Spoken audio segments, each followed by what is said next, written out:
So this is Seth Bloom with Big Easy Law. This is our first podcast ever, so be patient with us. We're not sure exactly what we're doing, and I'm here with my associate attorney, David Gremillion. Hey, David. Hey, everybody. Hey, Seth. How's everybody doing out there? I think everyone's okay. It's Friday at 10 till 5, so I think everyone's excited about the weekend. But we just want to get something down and want to get our podcast out there and tell you a little bit about what we did here at what we do here at Bloom Legal.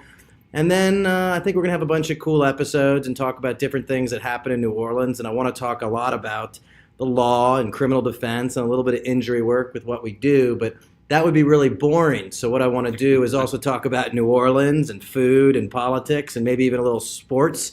We just had a pretty good Pelican season, haven't we? Oh, yeah. Anthony Davis. Can't stop him. If it wasn't for Golden State, I think we could have pushed on maybe closer to the finals, or at least made that Western Divisional Championship game. I think so, too. So as you can see, I'm very interested in talking sports and politics, but this is about the law, and it's about our law firm, Bloom Legal. But hopefully we can expand that to a broader audience as we get going. And, we're going to learn with you, and hopefully we don't bore you. We can't wait to get callers in and talk about all the crazy kind of laws and cases we see and represent people for. So I'll tell you a little about me to get started. And I'm a New Orleans attorney here, went to Loyola University here in the city, graduated in 2003, and have pretty much been practicing since I was barred in October of 2003. So it's almost 15 years this year, and I've primarily done criminal defense and personal injury.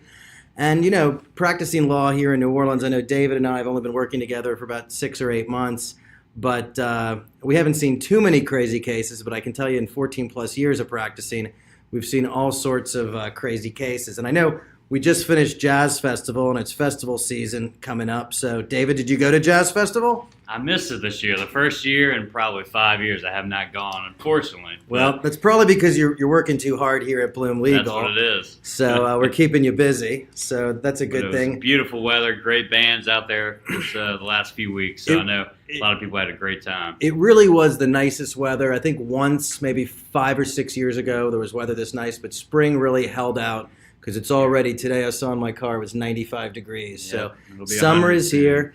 We don't, and even though it's 95 degrees now, we don't have that full humidity. So now we're talking sports, politics, and weather. Yep. But really keeping it interesting. We're going to keep it real interesting. So I only went out one day of Jazz Festival. I went to Locals Thursday, which is the second Thursday. It's the first Thursday, the only Thursday of Jazz Festival. But it was nice. I got it there about 1:30, and I stayed till about 6:30. Very laid back. Wasn't all that into going to see headliners, but really just wanted to get a feel. I had lunch out there, so I got a little good food out there. Yeah, crawfish bread. I had some crawfish bread. I was a little disappointed with the crawfish bread this year. Really? I think maybe don't let that get out. Yeah, I don't want to. I know it, and I know we have if not thousands, tens of thousands, or hundreds of thousands of listeners right now. No, definitely. I'm sure it's going to make its way back. I'm sure it will. I'm sure the vendor right now is shaking in their boots that they're not going to have a successful crawfish bread run next year. But right next to the crawfish bread was fried chicken, and it was and maybe it was just the juxtaposition of fried chicken next to crawfish bread that the fried chicken really seemed to anything fried. Exactly. But it looked like a good time. All the other food and seemed like all the other days people had a good time. And I'm trying to think, did we have, Jazz Festival, there's a couple 100,000 people come between the 2 weekends. I'm trying to think, did we have any complete out-of-towners we represented for Jazz Fest? Usually someone, parties a little too hard at one of the after shows, maybe has some contraband, or maybe, leaves Jazz Fest with a few too many beers and doesn't take Uber or public. Yeah, decides to get behind the wheel. We may have had a couple of those.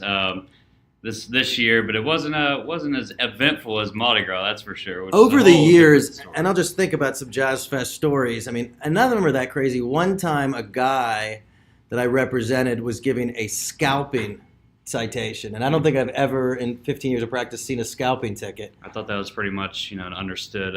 And if it was illegal or not illegal, understood. And if I'm correct, he was selling it for undervalue. He just wanted to get rid of it, and he only had one ticket, so it was probably a little bit of overextension of the government and the police there doing that. Trying to help somebody out with a cheap ticket. I know. So I represented him, and he actually had an affiliation with the Jazz Festival, so it was an interesting situation. I think one other time, I think I've done a few disturbing the pieces out there, just people having a little bit too much to drink. It can be very, very hot and a lot of sun. But overall, Jazz Fest runs a Friday through Sunday, then the following Thursday through Sunday. New Orleans is a great, great city, but we do have a lot of crime sometimes, but I want to sell the city. You got to, all major metropolitan areas have a lot of crime, so New Orleans is no different than anyone else, and we certainly love to entertain for Jazz Festival. But I guess, Jazz Festival and the other festivals that are coming up, the summer can be a slow time for us here in New Orleans. I guess we have, there's a bunch of small festivals. Bayou Boogaloo's coming up in a few weeks. Right. Actually, it might be this weekend. It might be. We'll take a look at that. Bayou Boogaloo on Saturday. Champagne Stroll on Magazine Street Saturday. NOCA, New Orleans Art School, is having their gala this Saturday, so that should be a really good event. And, so even though the summer is supposed to be our down season, it still, comes into one of those situations where it ends up being busy. And then we have July 4th weekend. It's Essence Festival, Southern Decadence, Labor Day, kind of wrapping up the summer. So there's a lot still going on. I guess one thing we can talk about is some of the problems that happen when it does get hot. People's tempers kind of flare when you start. Just a little bit, yeah. You come out of a bar intoxicated at 11 p.m. at night, and it's still 90 degrees and 90% humidity. People get a little punchy. It kind of annoys you a little bit. It shouldn't be that hot, but it is. Yeah, absolutely. I just get sick of it in September. I'm okay in July. But I guess one thing we can talk about, and just to kind of tie it into a little bit of a practice, what I see usually arise in the summer is between the heat and alcohol and just interpersonal relationships, we usually get a lot of domestic violence cases. Yeah. Seems like people just are, kind of, if they're going to ever engage in such, in a conflict like that, it's going to be during the heat. It's going to be during the summer. It's going to be usually using alcohol. Yeah, alcohol is typically always involved for the most part. So, and that's usually not, and unfortunately, domestic violence. We've represented a lot of people over the years that, just really alcohol fuels my whole business, our whole business, Bloom Legal LLC's entire business, and drunk driving, something we do.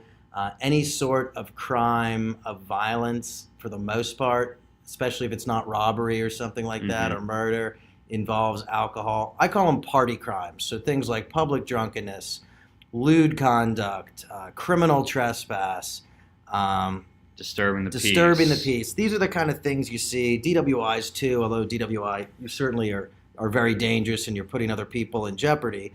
Those are the kind of things. People just have too much to drink on Bourbon Street. They walk. I mean, we used to do a lot of animal cruelty, and people would come to me and they'd be so upset about animal cruelty, and people think they're puppy killers or something. And usually, what that meant was they came out of a bar intoxicated, and they saw a police horse, and they would slap a police horse on its rear end, and they consider the police horse, an extension of the police officer. So they would give him an animal cruelty, and people would be like, coming to me crying. I have 5 dogs, I have cats, I have fish. I mean, I love animals. So, that's something. I haven't seen those as much, and maybe that's because people or police officers are kind of alerting people to stay away from the horse. What's going on? Stay away from the horse. So that should be the theme of this episode. Yeah. Is stay away from the horse. And hopefully we're going to have some fun videos. Words to live by. Words to live by. We're going to have some videos over the years talking about that. But stay away from the horse. If you see a horse on Bourbon Street, in the French Quarter, on Canal Street, anywhere in the greater New Orleans kind of downtown party area near the casinos, Riverwalk, stay away from the horse. Don't walk up and hit a horse, especially if the guy has a blue uniform on or the gal has a blue uniform on. It's not going to end well. It is not going to end well. So, any other tips for the summer, keeping cool, or anything else you have to say? Or what? Tell us a little bit. It's snowball season, so you got your favorites out there, Hanson's, Plum Street. The age-old battle there. I'm more of a Hanson's guy, so that's always a good way to. Who isn't? Yeah, that's what I'm saying. And that's always a good way to cool down. If you're not out there having a nice beverage on a hot day. And as far as me, my name's David Gremillion, obviously. I'm the associate here. I'm born in New Orleans. I grew up in South Louisiana and practiced. Sometimes, David, I'm sorry, I pronounce your name wrong because, I'm I live up here in New Orleans. I'm not It's originally true. from the Bayou like you are. You're not from down in my parts, and it's Gremillion. The French. You got to add the French to it, but it's spelled Gremillion, so I get that a lot. Right. But And yeah. you speak beautiful French, I've noticed. Oh yeah, it's gorgeous. I don't think he speaks French. But I've been practicing law in New Orleans for about 3 years now, pretty much exclusively criminal defense, personal injury, and I've been with Bloom Legal 6-8 months now, and been doing good work over here with Seth. So Yeah, we have we're helping a lot of people, and that's what it's really about. It's about helping people. When people come to lawyers, they're never happy. I mean, you come into a lawyer because you want to sue someone, or you're being sued, or you're in the criminal justice system. exactly. So Nobody ever wants to come see us. no one ever wants to come see us. No one ever wants to come pay us. So we have to deal with that. It's not like we sell beautiful boats or something, and people are so excited to come see us and buy a boat or a great restaurant and get some good food when they come see us. But usually what we try to do, or I know David and I both try to do this, is, when people have problems, we try to be problem solvers. We try to help them. Absolutely. So, well, look, this was a first, I don't want to make a 2-hour program since we don't have any It is callers. Friday afternoon. It is Friday. I'm only going to keep you here, David, till about 10 o'clock at night. Hey, that's early, That's early. So I just wanted to keep it kind of light today. So I hope we did all right on our first podcast. And I promise if the sound's not great, we're going to get, I like to buy gear. So we'll get all sorts of technology and get us some fancy microphones and do all that kind of stuff in the next couple of weeks. And apologies if you hear any of that drilling in the background. They're doing some construction next door. So Can't stop progress here in New Orleans. Absolutely. And remember, stay away from the horse. Stay away from the horses.